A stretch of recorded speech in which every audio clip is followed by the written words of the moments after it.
pleasure to call upon the Prime Minister of Canada, the Right Honourable Justin Trudeau. Mr. Prime Minister.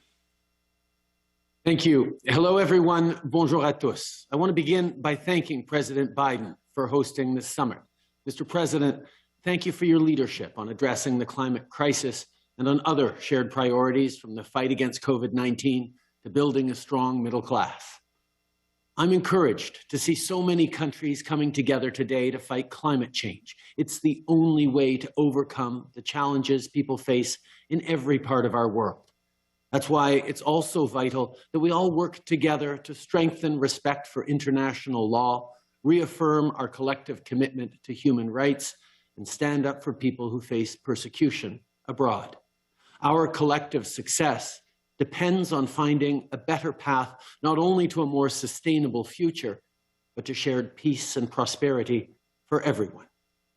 Notre priorité continue d'être notre lutte. Our priority continues to be combating COVID-19.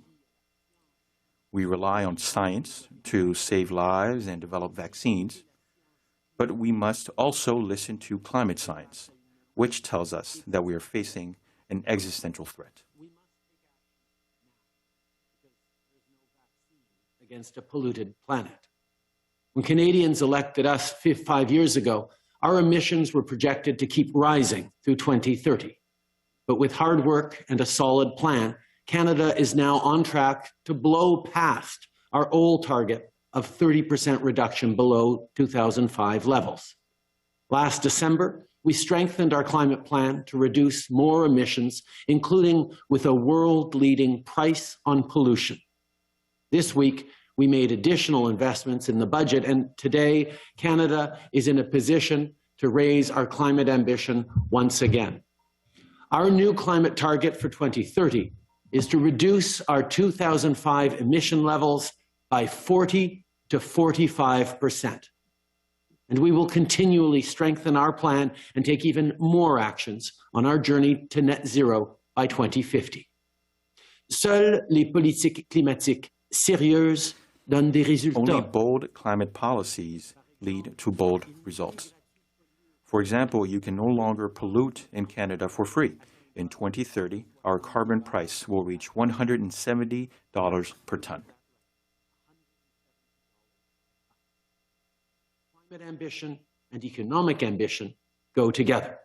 That's why we're investing in public transit, clean energy, retrofitting homes, and decarbonizing industry like steel, cement, and aluminum to secure our clean industrial advantage. We're also banning harmful single-use plastics, protecting 30% of our oceans and land, and planting 2 billion trees. And we will make it law to respect our new 2030 target and achieve net zero emissions by 2050. That's our local story. And it could be part of a global success story, too. In Canada, we've worked hard to get to over 80% emissions-free electricity, and we're not going to stop until we get to 100%. If major economies in the room were to follow Canada's lead and adopt a rising price on pollution and commit to phase out coal plants, we would accelerate our global path for a safe, prosperous net zero future. Le Canada est un pays qui produit et exporte de l'énergie. Canada is a country that produces and exports energy. And so I understand that this will not be easy.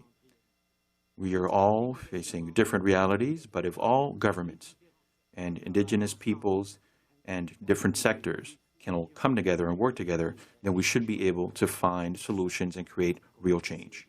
And that is why we're here today. Thank you very much. Thank you very much, Mr. Prime Minister.